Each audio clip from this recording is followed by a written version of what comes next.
Cortés Sánchez en este seminario, cual lleva el título de Aportes del agroecosistema a la seguridad alimentaria y la reducción de la pobreza, el caso de Huehuetla, Puebla. La doctora en Economía Política del Desarrollo por parte de la Benemérita Universidad Autónoma de Puebla. Actualmente realiza la estancia postdoctoral en el Colegio Postgraduados de Puebla. Especialista en el análisis de desigualdad, pobreza y política social para los diferentes grupos vulnerables, particularmente la población indígena rural. Dentro del área docente ha impartido más de 17 cursos en diferentes universidades y en lo académico ha participado en congresos nacionales e internacionales, así como tiene un alto desempeño en cargos administrativos involucrados en la planeación institucional, diseño y actualización de planes y programas de estudio, desarrollo y evaluación académica de diversas licenciaturas. En el área gubernamental laboró en la Unidad de Estadística del Poder Judicial del Estado de Puebla. Y agradecemos a la doctora su amable participación y estamos seguros de gran interés para nuestro programa y nuestro auditorio frecuente en este seminario, en honor al doctor Carlos Orguín Palacios. Gracias. Adelante, doctora. Bien. Hola, muy buenas tardes a todos, todas. Agradezco muchísimo la invitación a este seminario. Para mí es un placer pues compartir lo que hacemos aquí en el Colegio de Postgraduados. Voy a compartir mi presentación, mi pantalla.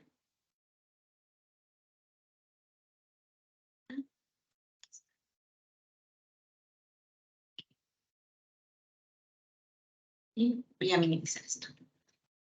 Bien, pues el tema que yo les traigo el día de hoy es hablar un poco sobre el aporte del agroecosistema en la seguridad alimentaria y en la pobreza, en el caso de estudio que realicé en el 2022, que es en el municipio de Huehuetla, Puebla. Voy a iniciar con una breve introducción, a platicarles algo que, bueno, supongo ustedes son los especialistas en este tema, que es el agroecosistema, ¿no? Que es un concepto bien complejo, es un concepto multidimensional que está formado por muchísimas interacciones. Entre ellas, voy a sacar mi puntero. Entre ellas, pues, procesos ecosistémicos, sociales, económicos, culturales, de estilo de vida, de visiones del mundo, de saberes, de configuraciones de sentido, de órdenes estéticos, de formas de habitar, de transformar la tierra, de historias, narrativas, rituales, usos de tecnología, entre otras expresiones y manifestaciones, ¿no? Hablar del agroecosistema es hablar de todo un conjunto de elementos que se interrelacionan ¿para lograr qué? Pues para lograr, algunos autores dirán solo producir, pero realmente en esa producción está un satisfacer de necesidades. Y en función al nivel de satisfacción de necesidades que se tengan, ¿verdad? Pues va a haber un nivel de bienestar. Entonces, cuando uno hace un análisis de un agroecosistema, realmente lo que uno necesita es el conocimiento de varios campos de conocimiento, tecnológicos, ecológicos, socioeconómicos, solo por mencionar algunos. Yo me voy a enfocar en este aspecto socioeconómico, cómo estos agroecosistemas contribuyen y un poco más que esa medición, el cómo podríamos hacer esa medición, ya que existen múltiples metodologías y yo aquí les voy a plantear una que nosotros diseñamos y elaboramos. Como toda forma de medición, de tratar de evaluar, tiene sus pros, tiene sus contras y bueno, siempre está en este punto de mejora continua. Bien, tengo que decir que cuando yo hago toda una interrelación de elementos para poder garantizar un cierto nivel de bienestar, y hablamos del bienestar, pues existen diferentes necesidades que se deben de cumplir. La primera es la seguridad alimentaria. Si yo no me alimento, pues evidentemente yo no cubro ninguna de las demás necesidades. Y entonces mi nivel de bienestar sería mínimo. Entonces yo de entrada mínimo tengo que cumplir esa seguridad. La FAO que es la Organización de las Naciones Unidas, pues nos va a definir a la seguridad alimentaria como todas las personas, toda una condición que hace que las personas en todo momento tengan acceso físico, social y económico a una suficiencia de alimentos inocuos y nutritivos para poder satisfacer sus necesidades alimenticias y sus preferencias en cuanto a los alimentos a fin de llevar una vida activa y sana. Es decir, yo tengo que cumplir con mi seguridad alimentaria en todos los momentos de mi vida, independientemente de la edad, del sexo y de las actividades en las cuales yo me desempeño. Entonces, donde hay hambre, evidentemente no hay seguridad alimentaria, y donde no hay seguridad alimentaria, en donde no hay acceso a alimentación, pues hay pobreza extrema, ¿no? De hecho, en el país, la definición de pobreza extrema es toda aquella población que no puede tener el acceso a la alimentación, que no tiene ni los recursos ni las condiciones materiales para acceder a la alimentación. Y podríamos incluso añadir que es una alimentación nutritiva y de calidad, ¿no? Bien, entonces nosotros aquí ya podemos ver cómo existe toda una interrelación entre los conceptos, entre lo que es un agroecosistema que tiene una función y el cómo yo puedo ver qué tanto está incidiendo o no en el bienestar a través de el cumplimiento de un derecho, a través del cumplimiento de la satisfacción a nivel de bienestar que tiene en un grupo poblacional. Bien, entonces nosotros vemos que una forma de evaluar qué tanto se están cumpliendo las funciones socioeconómicas de un agroecosistema, pues puede ser evaluando la pobreza. Tengo aquí que decir que voy a hacer un recorrido un poco de cómo se mide, cómo se diseñó la medición de la pobreza en México, porque México de hecho es un país pionero en la forma de medirla, ya que se crea todo un sistema para su evaluación, de hecho, para su definición.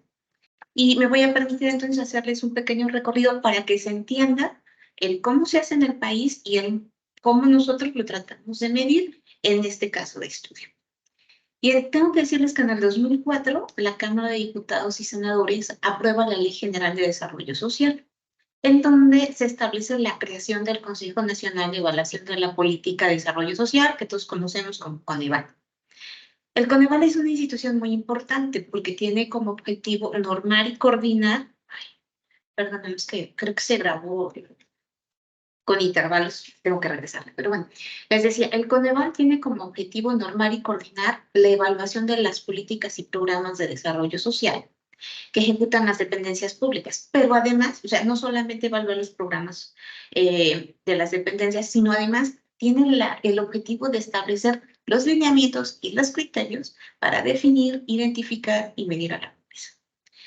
Entonces, cuando en el 2004 se crea y se le da estos grandes objetivos, pues su primer problema es decir, bueno, ¿y qué es la pobreza? Porque a nivel mundial existen muchísimas conceptualizaciones.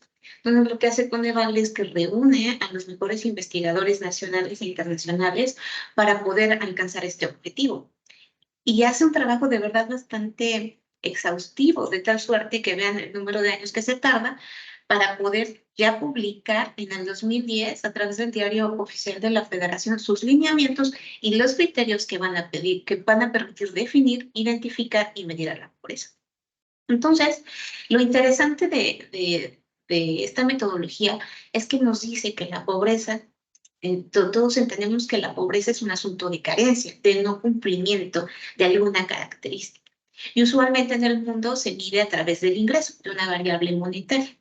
En el caso de México se dice, no, sabes que la pobreza tiene un carácter multidimensional y por lo tanto no solo pertenece y se debe de evaluar en función al bienestar económico, es decir, al ingreso de las personas, sino que además existen otros aspectos fundamentales, como cuáles, pues los derechos sociales y el ámbito territorial, entendido como el contexto relacional y comunitario que se tiene en un espacio. Esto es bien importante porque entonces se concilia la pobreza como un concepto que depende, si bien de la parte monetaria, económica, depende del cumplimiento de derechos y por lo tanto de una cuestión normativa. Es decir, México, su constitución y en todos sus documentos oficiales o incluso en todos aquellos documentos en los cuales ha participado a nivel internacional, pues establece los elementos que todos los ciudadanos deben de cumplir y de tener. Entonces, esta es una definición única y por lo tanto lo mete a un problema, porque el problema es, bueno, ok, ya lo estás definiendo así, entonces ahora ¿cómo lo vas a medir? ¿Cómo vas a evaluar que se está cumpliendo? Entonces así se establece toda una metodología. Y en el 2010 se empieza con la medición de algo que vamos a llamar canasta alimentaria. ¿Qué es la canasta alimentaria? Bueno, es primero definir cuánto una persona en este país necesita en términos de su ingesta energética y de todos los nutrientes. Era importante medirla para saber entonces si una persona le está cumpliendo o no le está cumpliendo. Entonces, esta canasta se va a definir a partir de 3 grandes dimensiones. La primera serían los aportes nutricionales de cada alimento. Es decir, yo te voy a preguntar qué comes, pero tengo que saber cómo evaluar esto que estás comiendo para saber si estás cumpliendo con un aporte y saber si este es el adecuado, que sería la segunda dimensión. Ver en función a tu edad, a tu sexo, a tus actividades, qué requieres y cuáles son las recomendaciones adecuadas de ese consumo de nutrientes. Y una vez que yo ya sé cuánto tú necesitas, necesito saber cuánto gastas. Es decir, esta es la parte monetaria. Saber cuánto gastas y cuánto requieres en términos de frecuencia. Y entonces, yo con estos elementos, yo ya puedo definir una canasta alimentaria que me permita saber qué es lo que necesita una determinada persona en términos de alimentación. Esto era un problema, porque en términos normativos se dice en la Constitución que se debe de cumplir con el requerimiento de alimentación, pero pues una alimentación adecuada, nutritiva, bueno, ¿a qué nos estamos refiriendo? Bueno, de entrada se dijo, ¿cómo vamos a medir los aportes nutricionales? Aquí el Instituto Nacional de Salud Pública hace unas tablas de aportes a partir de lo que plantea el Instituto Nacional de Ciencias Médicas y Nutrición Salvador Subirán en el 2002.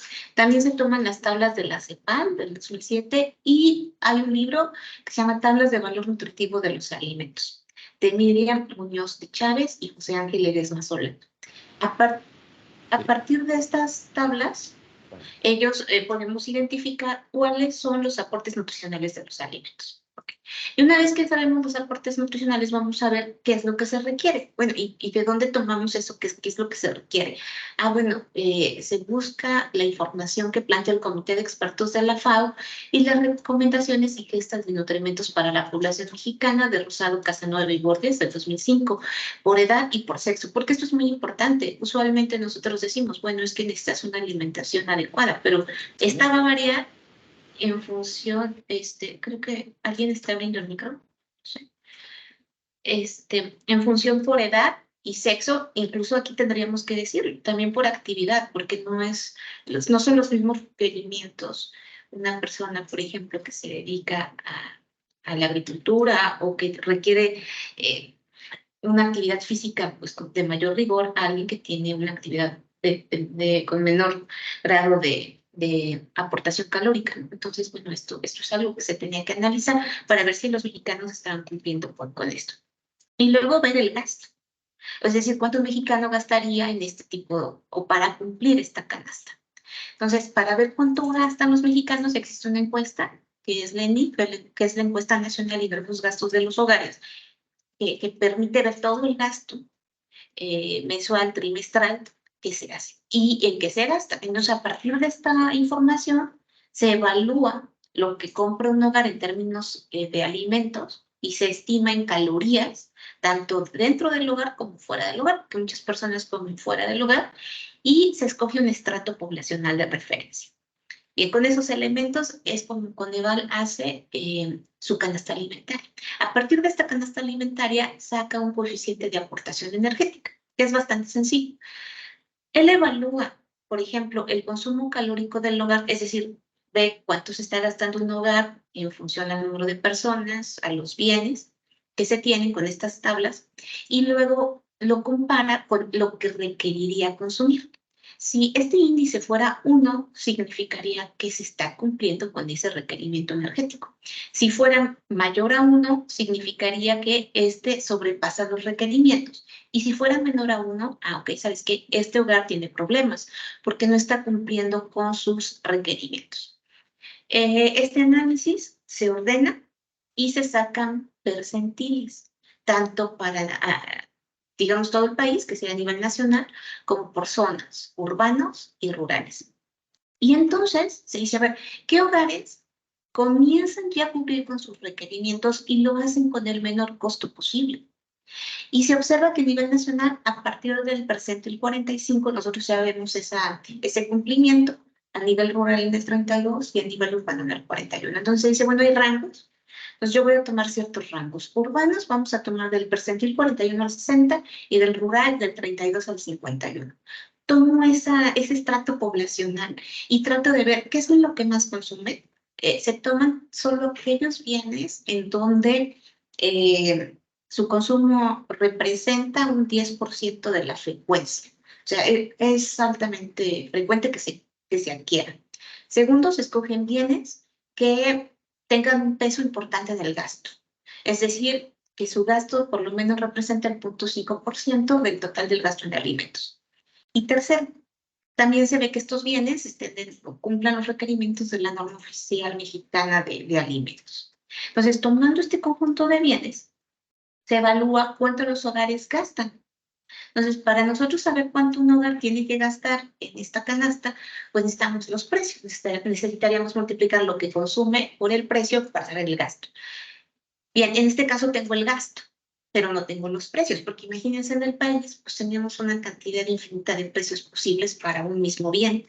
Entonces se estima algo que se llama precio implícito, donde se divide el gasto en ese producto y se saca una media geométrica y se estima un precio. Entonces se multiplican estos precios por las cantidades y tenemos un monto.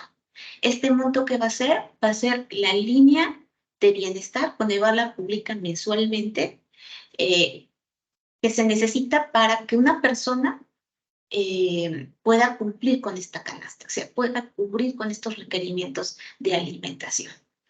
Entonces, este es todo un ejercicio bien complicado, que tiene sus defectos, pero que es la forma en la que se determina para el país, para zonas rurales y urbanas, el que se esté garantizando que los hogares tengan un ingreso suficiente para poder adquirir esta canasta mínima alimentaria. Si tú cumples con este requerimiento, ok, no estás en pobreza extrema y estás cumpliendo, puedes adquirirla. Si estás por debajo de ese nivel, tú ya te encuentras en condición de pobreza extrema.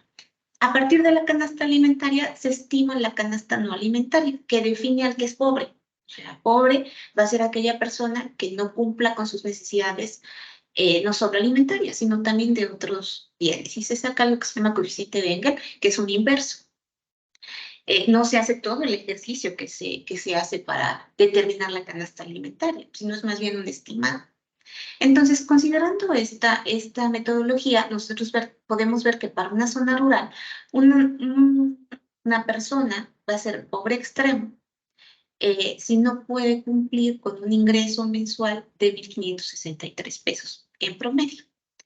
Y será pobre, es decir, puede comer, pero a lo mejor no puede cubrir otras necesidades si no tiene un ingreso de 2.931 pesos. Esto fue para el 2022.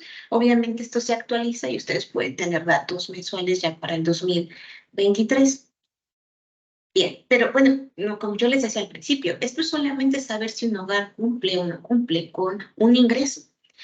Cuando uno evalúa un hogar en zonas rurales, más en el caso de Huehuetla, que la mayor parte de la población es indígena, pues tú les preguntas cuánto ganan y es complicado porque hay que deducir su ingreso. ¿En función a qué? En función a lo que produce. Y luego en función a lo que producen, pues no todo lo venden. Sabemos que mucho de lo que producen es de autoconsumo. Nosotros le damos un valor como si ellos lo vendieran y así estimamos el ingreso del hogar por todas sus actividades derivadas, no solo sus actividades productivas, sino también sus actividades, por ejemplo, si es que ofrecen algún servicio, si es que producen alguna artesanía, si es que tienen un poquito de, pues realmente yo no les diría que tienen actividades ganaderas, ¿no? No es un lugar donde realmente lo que tienen son, son unos pollos que les permiten tener un alimento para ellos, pero casi no lo venden. Entonces, había que estimar este ingreso. Pero otra vez, el ingreso no es suficiente para saber si un hogar está pudiendo cubrir con sus necesidades. Porque lo vemos, como les decía, mucho de la producción es de autoconsumo y muchos de los elementos que están alrededor de su producción, pues ellos también los utilizan, ¿no? Entonces se decía, bueno, si no solamente lo vamos a medir por dinero, vamos a utilizar otro indicador, que va a ser el indicador de acceso a la alimentación. Con igual hace 6 preguntas básicas. Estas 6 preguntas básicas se vuelven 12, porque se pregunta de forma diferenciada para adultos y para menores. Pero son las mismas preguntas. Se les dice, oye, en los últimos 3 meses, por falta de dinero o recursos, ¿algún adulto en el hogar tuvo alimentación basada en muy poca variedad de alimentos? Ok, sí, 1, 0, no. Ok, son variables dicotómicas. Entonces simplemente tenemos esas alternativas. Se les pregunta si en los últimos 3 meses, por falta de dinero o recursos, se dejó de hacer alguna comida, desayuno, comida o cena. Se les pregunta si en los últimos 3 meses, por falta de dinero en el hogar, se comió menos de lo que se pensaba se debería de comer. Se les pregunta si por falta de dinero o recursos en este hogar se habrán quedado sin comida.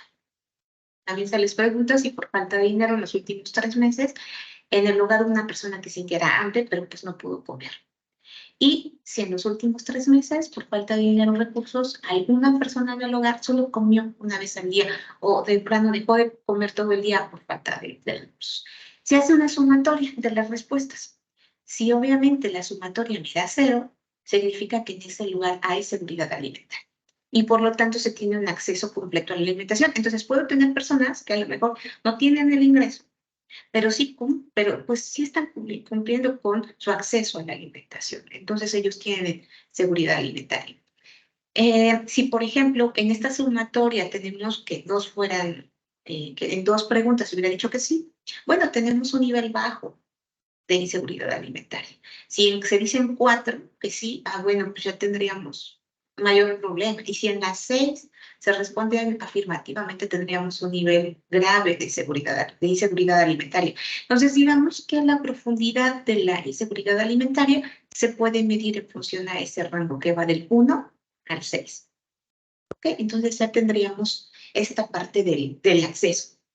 Sí, pero tenemos otro problema, que en el 2016 se hace una reforma en la Ley General de Desarrollo Social, en donde se dice que los mexicanos tienen derecho a un acceso a la alimentación de carácter nutritivo y de calidad.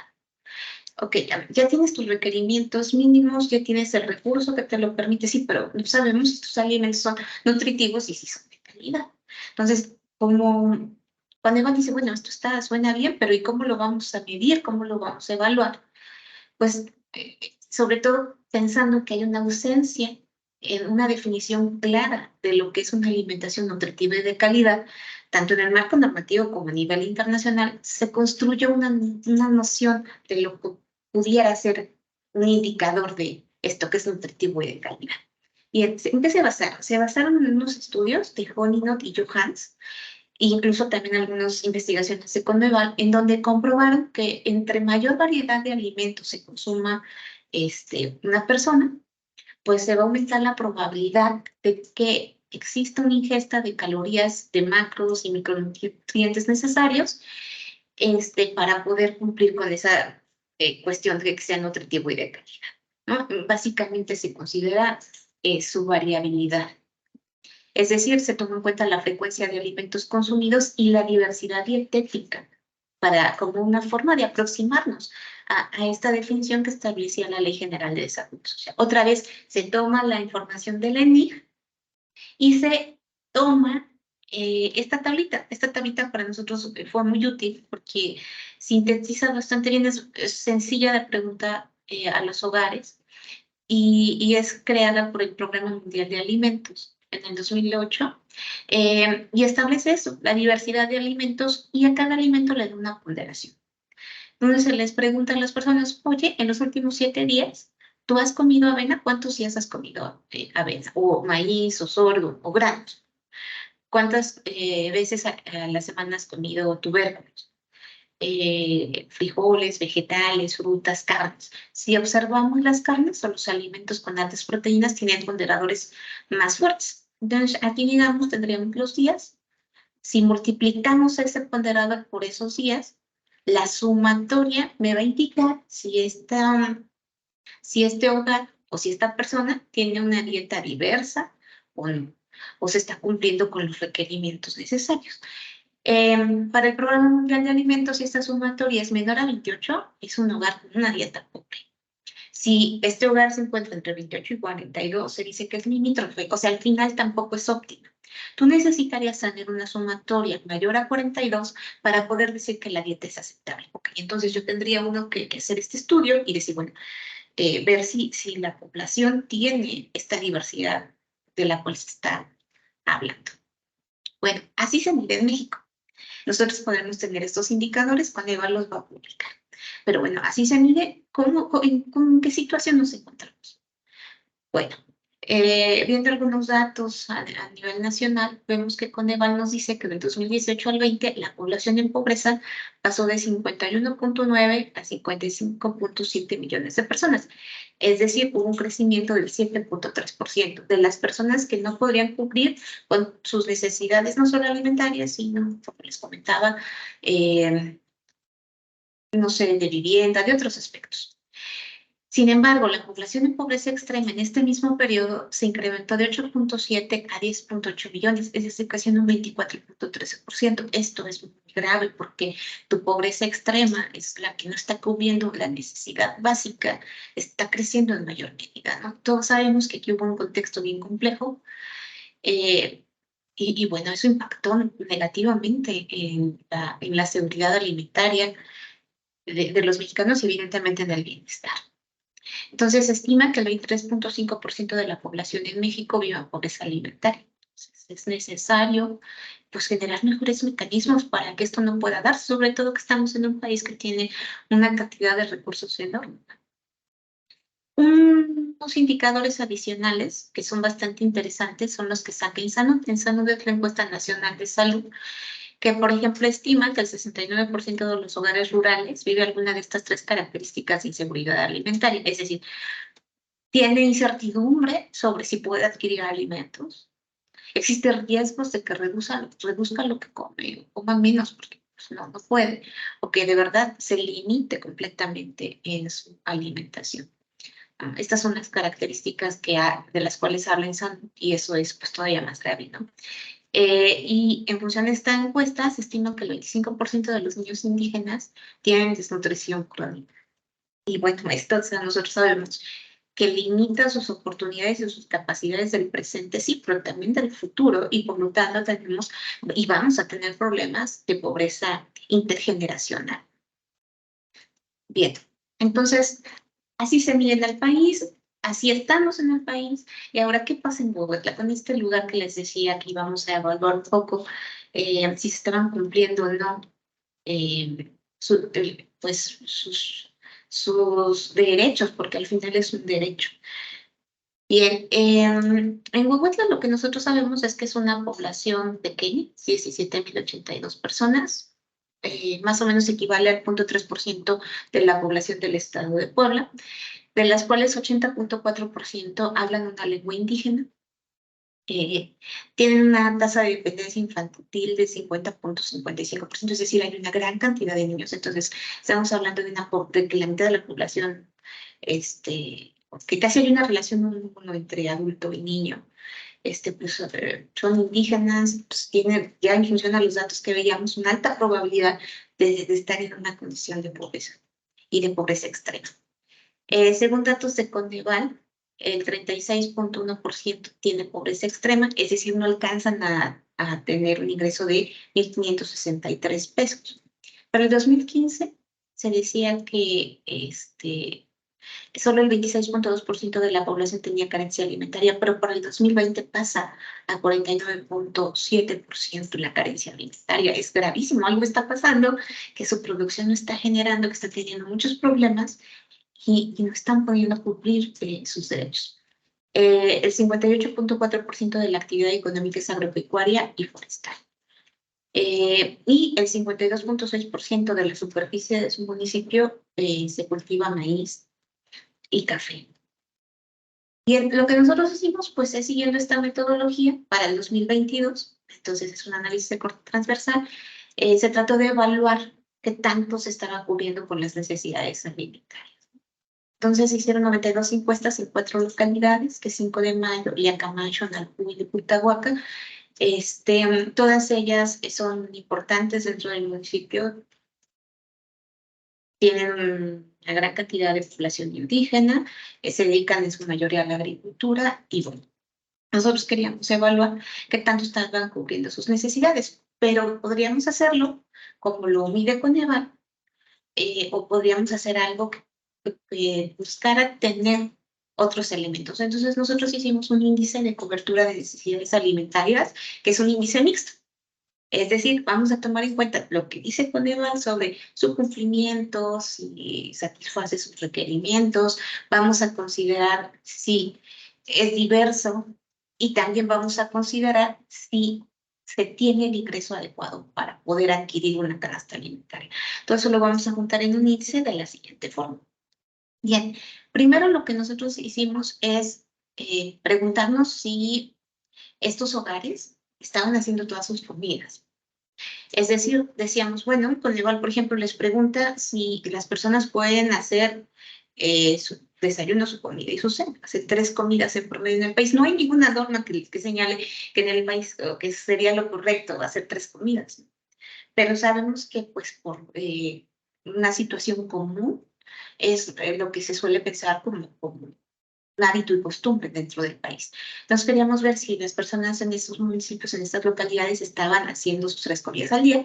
Y entonces simplemente dividíamos lo que ellos nos planteaban entre 3, y si el indicador era 1, pues nosotros señalábamos que sí. Si las personas hacían 2 comidas, bueno, empezábamos a fraccionar. Entonces nuestro índice máximo es 1 y nuestro índice mínimo es 0, preguntándoles cuántas veces comían al día. Pusimos el índice de inclusión alimentaria, muy parecido a como lo hace Coneval, ceros y unos, en donde les preguntaba igual, oye, por falta de dinero, ¿alguna vez o alguien en su familia se quedó sin comida? De la misma forma les preguntábamos, oye, ¿alguna vez algún integrante dejó de desayunar, comer o cenar por falta de recursos para que no pudieran? Les preguntábamos sobre si por falta de dinero veían que comían menos de lo que ellos pensaban deberían de comer. Bien, y les hacíamos estas preguntas en donde tratábamos de evaluar a través de la tabla mundial de alimentos, pues los alimentos que tenían o que iban consumiendo a lo largo de la semana. Y si era mayor a 42, pensábamos que sí cubrían con su diversidad, y si era menor, pues no estaban cubriendo y le asignábamos un valor de 0. Y luego estimamos su ingreso tanto monetario como no monetario, porque pues muchas de estas personas pues realmente consumen lo que ellos producen, ¿no? Es producción de autoconsumo y no necesariamente obtienen un ingreso por ello, ¿no? Y en función a lo que establecieron, si alcanzaban los 1,500, pues, o si estaban arriba de esta línea, pues podían tener acceso a una canasta alimentaria, y si estaba por debajo, pues estaban en pobreza extrema y por lo tanto no podían tener este cumplimiento. Todos estos elementos los metimos en un indicador a los cuales les asignamos el mismo peso y evaluábamos. Si era 1, es que era lo más cercano a poder tener este cumplimiento. Si era 0, pues obviamente teníamos un problema muy grave, ¿no? Entonces, tratando de evaluar estos aspectos que encontramos en Huehuetla, bueno, nosotros encontramos que, como les comentaba, en estas localidades casi todos se consideraban indígenas. El 98.9% de las mujeres que se encuestaron fueron indígenas. En su mayoría hablaban totonaco, el 96.7%, por ahí una persona hablaba náhuatl, y tenían una edad promedio de 34 años. En general son agricultores minifundistas, ya que cultivaban bajo condiciones de temporal y en promedio solo poseen 0.8 hectáreas. En algunos casos renta, entonces esto era un costo adicional para ellos, pero pues no podían rentar más de 2 hectáreas. Les preguntamos también un poco sobre si tenían producción de traspatio. y solo el 48% nos dijo que sí tenían producción de transpatio, pero realmente su percepción sobre su contribución a su alimentación pues no era mucha. El 54% consideraba que realmente era muy poco lo que contribuía a su alimentación. Solo el 17% decían que sí, que le aportaba de forma importante, ¿no? Y el 29% nos dijo que pues, era una cuestión regular. Sobre el promedio de las comidas que hacían en los hogares, obtuvimos que en promedio hacían 2.3 comidas al día, lo cual, comparándolo con otra investigación que se hizo en la misma zona, que había encontrado en el 2020, que comían en promedio 2.5 veces al día, pues encontramos que está habiendo una disminución en su acceso a lo que en términos de, esto no se le llama normativo, esto se le llama como en términos de lo que sería justo un poco pensando en los hábitos y costumbres de la población, pues no están cumpliendo, ¿no? Y está disminuyendo. Entonces, el 70.2% nos mencionó que solo hacían 2 comidas al día. El 92.5% de estos hogares reciben apoyos gubernamentales. O sea, aunque, bueno, pensaríamos que si ellos no pudieran tener el ingreso suficiente por su propia producción, bueno, pues a lo mejor con las transferencias de apoyos, pues pudieran cumplir estos requerimientos. Principalmente los dos apoyos que ellos recibían eran por becas y por el programa de pensión universal para adultos mayores, el 21.7%. Sin embargo, a pesar de todos estos apoyos, nosotros vimos que el 98.9% de las personas viven en condición de pobreza y que tienen un ingreso medio mensual per cápita de 1,051 pesos. 1,051 pesos está muy por debajo de la pobreza del nivel que requerirían para alcanzar la canasta alimentaria. No le están cubriendo, incluso con las ayudas gubernamentales. Y aunque no lo cubran, bueno, no significa que no sean importantes, ya que estas transferencias representaban el 34.9% del total de los ingresos de los hogares, donde las becas representaban el 18.7% y el programa de adultos mayores el 8.4%. Nosotros vemos que estas transferencias son importantes porque sí reducen a la pobreza extrema, es decir, había hogares que no alcanzaban este límite y que gracias a estas transferencias sí pueden alcanzar este nivel de ingreso. La reducción de pobreza extrema es del 5.8%, ya que sin los recursos gubernamentales, el 82.6% de los hogares eran pobres extremos y con las transferencias se vuelve 76%. Pero aún así todavía la brecha es muy grande, sobre todo pensando que el promedio de pobreza extrema a nivel nacional es del 27.9%.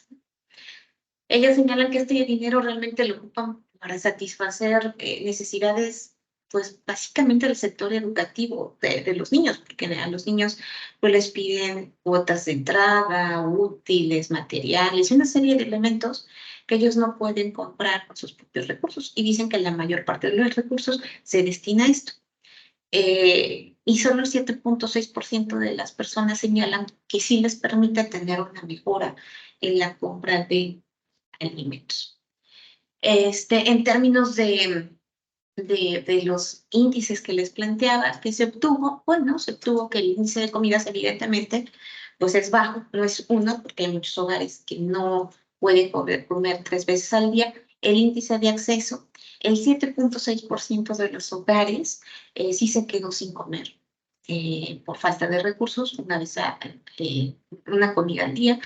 En términos de realización, si dejan de desayunar, comer o cenar, el 13% de los hogares. En términos de cumplimiento, que por falta de dinero o recursos, si alguna vez algún integrante comió menos de lo que pensaban, pues el 17.4% de los hogares se encuentran en esta situación. En términos de diversidad, bueno, pues lo que nosotros vimos es que el 25% de los hogares sufren de inseguridad, no llegan al 42%, al nivel mínimo planteado por el Programa Mundial de Alimentos. Entonces, el 77.17% de los hogares tiene una incapacidad para tener el ingreso que se requiere y poder adquirir la canasta alimentaria.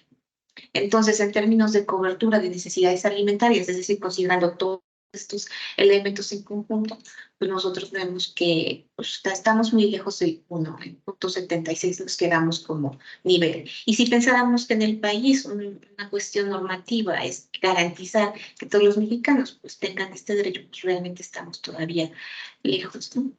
Entonces, este índice que nosotros propusimos, pues mide el grado de cobertura en acceso, en requerimientos nutricionales, en realización y en asequibilidad alimentaria. Y obviamente en este lugar, pues no se cubren y se necesitan hacer, pues, pues muchas estrategias para poder ayudar a estas localidades. Entonces, la pobreza extrema y la carencia alimentaria en estos espacios rurales indígenas es grave y requiere atenderse para garantizar el cumplimiento de los derechos sociales, hacer alguna modificación en algún proceso productivo, en alguna forma de organización de los recursos en un espacio que permitiera mover estos indicadores sería importante. Los programas de transferencias universales, es decir, lo que reciben por becas, adultos mayores, entre otros, pues ayuda un poco a reducir la pobreza extrema, pero pues están muy lejos de garantizar realmente el cumplimiento de este derecho, ¿no? No solo de acceder, sino de que de verdad sea de calidad, sea diverso y sea asequible. Entonces deben de crearse vínculos intersectoriales entre producción, salud, alimentación, educación, para poder realmente incidir en los patrones estructurales de estas comunidades y no solo ser asistencialistas o medio paliar un poco el problema. Por lo tanto, hay muchos desafíos que se deben de asumir para poder hacer frente a los problemas de inseguridad alimentaria y de la malnutrición que existe en estos espacios, ¿no? Haciendo pues mejores políticas que incidan realmente en estos ámbitos. Y bueno, esto es un poco de lo que les puedo platicar. Mi intención era decirles un poco que tanto se están generando agroecosistemas. Estas poblaciones tienen mucha necesidad de generar mejores formas, mejores interrelaciones para hacer pues mejores procesos de producción, pero así a su vez, pues tener mejores niveles de vida, ¿no? Bueno, aquí les comparto una imagen de una persona que me hizo el favor de que yo pudiera entrar a su hogar y ver un poco qué comen y cómo viven. Y bueno, la verdad es que es una comunidad indígena, con personas muy ricas en términos de que pues están en esa lucha constante de mejorar en su vida, ¿no? Entonces les agradezco mucho su atención.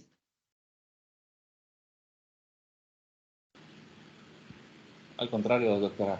¿Ahora sí me escuchan? Hola. Sí. Hola, sí, sí, sí, ya se escucha. Sí, ahora sí, una disculpa. Muchas gracias, doctora. Entonces abrimos a, a las preguntas, que hay por ahí algunas preguntas, por favor. Podrían escribirlas, anotarlas en el chat.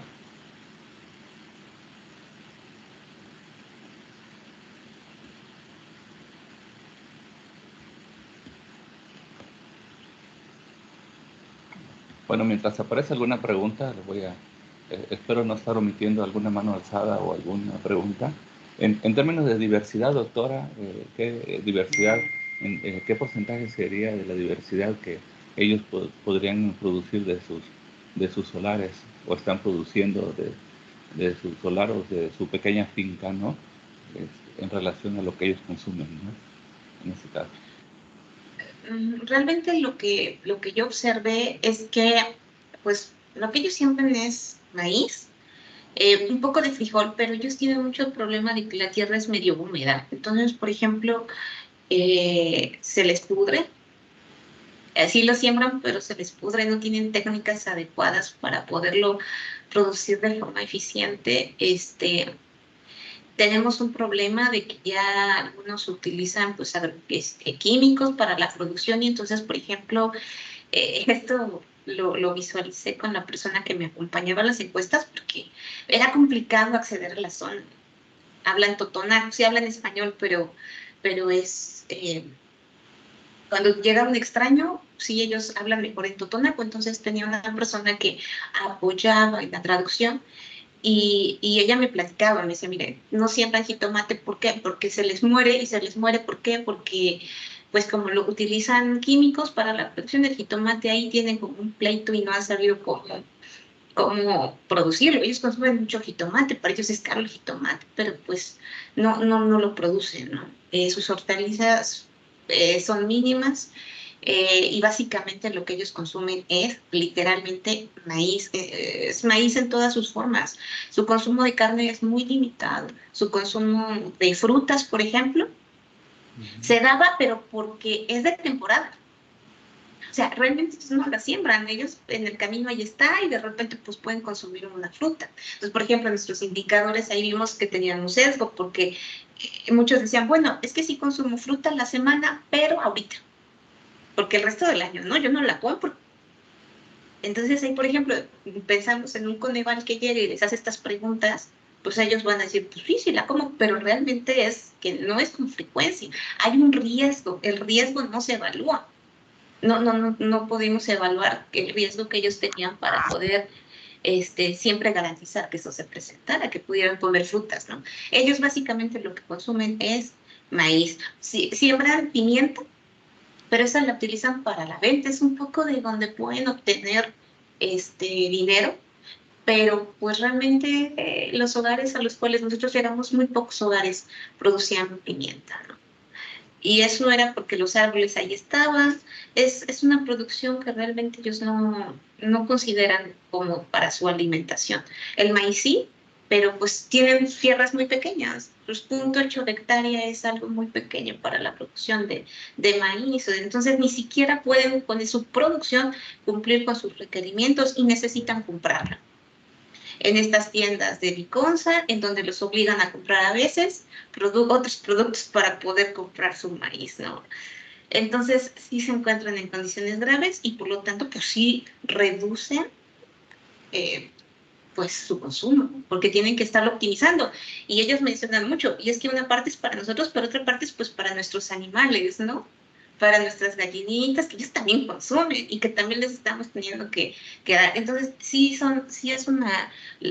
un municipio con grandes problemas para cumplir con su derecho. Ok, gracias. Tengo aquí dos manos alzadas. En primer lugar, Petronila y después Octavio Ruiz Rosado, creo yo. Entonces le damos a Petronila el micrófono. Si puede abrirlo. Sí, buenas tardes. Hola, muy buenas tardes. Doctora, mi duda es que, o no sé si no alcancé a escuchar bien, ¿cuál es el principal actividad agrícola que se dedican los productores en Ahuehuetla? Alcancé a escuchar del jitomate. Mi duda es que si estos productores están organizados o no están organizados, ¿cuál es la dinámica que ellos utilizan? ¿Hay algún tianguis donde intercambian productos? ¿O cuál es la dinámica que se refiere usted como acceso a los alimentos o la disponibilidad? Sí, mira, la verdad es que lo que ellos principalmente producen es maíz y café, pero el café lo producen pues es de temporal, no está cuidado, es un poco lo que les va dando. Sí hay zonas en donde sí hay producción de café, pero pues son hogares que tienen un acceso a tierras pues mucho más amplias, ¿no? En este caso, los hogares que nosotros encontramos, porque lo que buscábamos era medir las condiciones de pobreza y desigualdad y de estos hogares que están en situaciones más vulnerables, entonces caminábamos un poquito más hacia esas zonas, o sea, sí hay un sesgo también en ese sentido. Estos hogares tienen terrenos muy pequeños, no están organizados realmente. Ellos sacan sus producciones de autoconsumo y ves básicamente el maíz. Si por ahí tienen pimienta o café, pues hacen el proceso de llevarlo. ¿A dónde lo llevan? Pues lo llevan a un mercadito que se pone pues, los fines de semana en el centro del municipio, pero realmente pues no tienen un ingreso frecuente, esto no les genera un impacto real para su consumo de alimentos, para cumplir esta necesidad. Entonces, sí se ven muy dependientes de los programas gubernamentales para poder, pues, mejorar un poco sus condiciones. Existen organizaciones cafetaleras, no de nada, pero insisto, son para estos hogares que sí se dedican a estas actividades, pero pues no son la mayoría.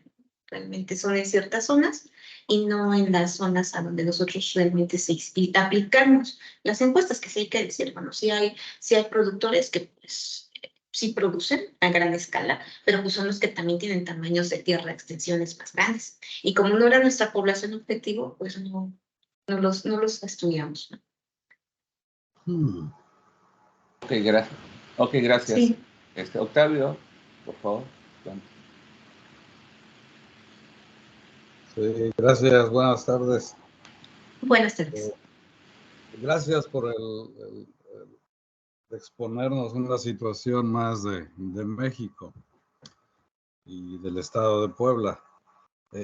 Es preocupante la situación que tiene la gente en el medio rural. Cuando dijo el porcentaje de niños que tienen una situación difícil, también pensé en los niños urbanos.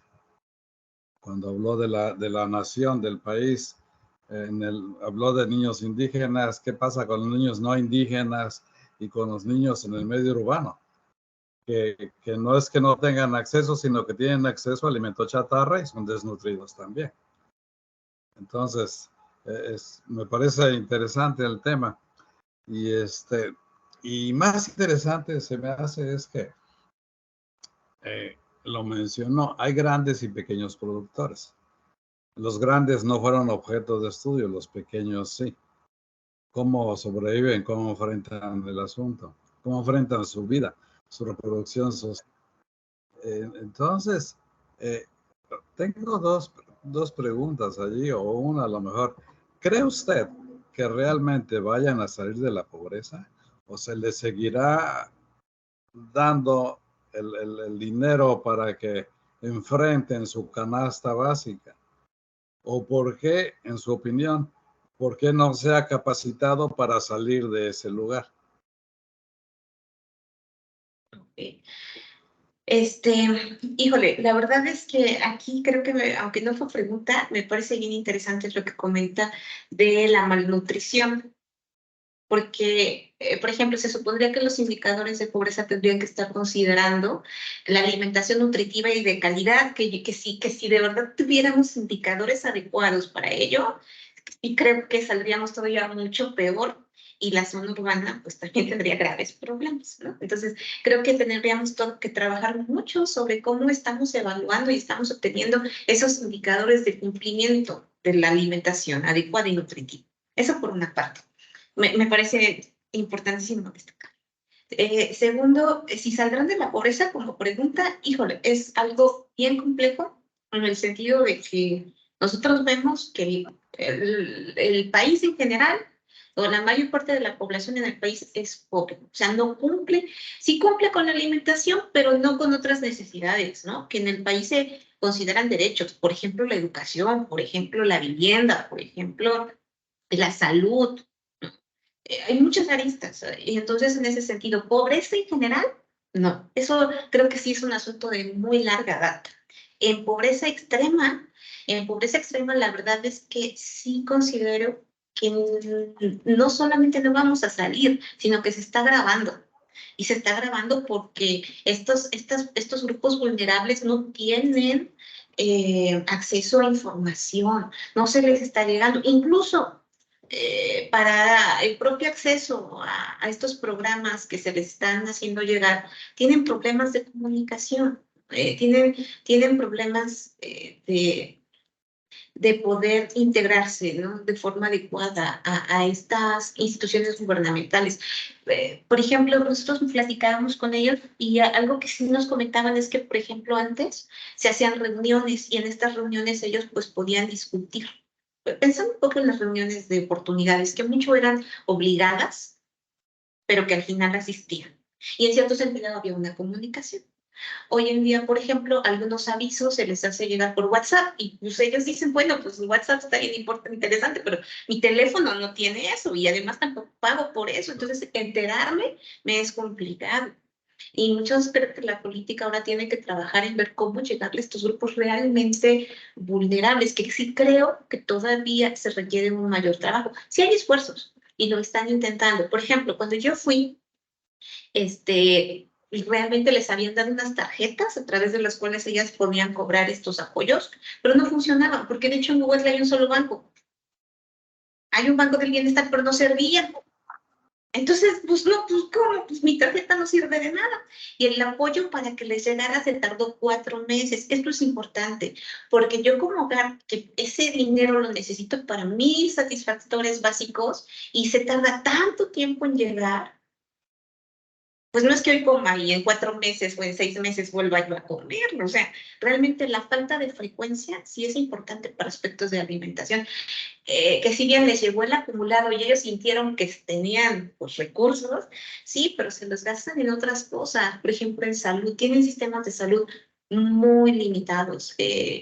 No tienen, y aunque tengan acceso a la salud, en términos de por ejemplo, una consulta médica, simplemente medicamentos no. Y entonces, pues, se genera todo un conflicto, porque, pues, si yo tengo, por ejemplo, diabetes y tengo que tener un cierto consumo de alimentos a los cuales yo no tengo acceso, ese es otro aspecto que no se está evaluando en nuestros indicadores. No sabemos que hay personas que por sus requerimientos de salud necesitan ciertas cosas y no otras, ¿no? Eso, pues, ni lo vemos. En los países desarrollados, por ejemplo, en Inglaterra, en Irlanda, se les pregunta sobre, a ver, ¿usted tiene algún requerimiento de salud? Sí. Por ejemplo, ¿está usted embarazada? Perfecto. Toma su ácido fólico, que es una necesidad que tiene que estar cubriendo. Nosotros no alcanzamos a llegar. Es bien complicado. Entonces, la pobreza es un asunto que va cambiando en el tiempo y que cada vez tenemos que ir luchando por mejores niveles de vida y de bienestar, ¿no? Entonces, así como están las cosas ahorita, lo veo muy difícil. Se requiere de verdad un trabajo todavía mucho mayor. ¿Puedo comentar algo más, Oliver? Sí, por favor, ya para finalizar, Octavio, claro. Sí, gracias. Es nada más, o sea, se requiere mucho trabajo, pero también entonces, ¿quién lo tiene que hacer?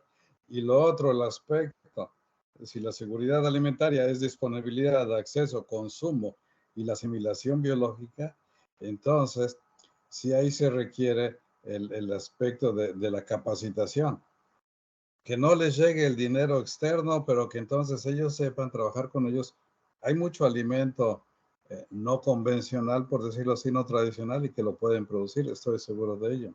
A lo mejor eso les enriquece su dieta, no necesariamente tiene que comer carne de ovino, hay carne silvestre. Bueno, pero es un tema muy interesante y la felicito realmente y ojalá en su postdoctorado siga entonces ahondando en esos temas. Sí, le agradezco. La verdad es que sí, ellos tienen mucho, pues mucha necesidad de ser capacitados, sobre todo también porque pues lo que sabemos, ¿no? Espacios rurales indígenas, pues hay mucha población mujer que de repente sus parejas salen, ya sea a otros lugares. De hecho, muchos se van a Veracruz y ya no regresan. Y entonces ellas se quedan solas en su mini parcela tratando de sacar a sus niños, ¿no? Entonces, de verdad, es súper importante que ellas, que son las que ahora se hacen cargo, pues aprendan y estén capacitadas. Sí, definitivo. Gracias, mi amable.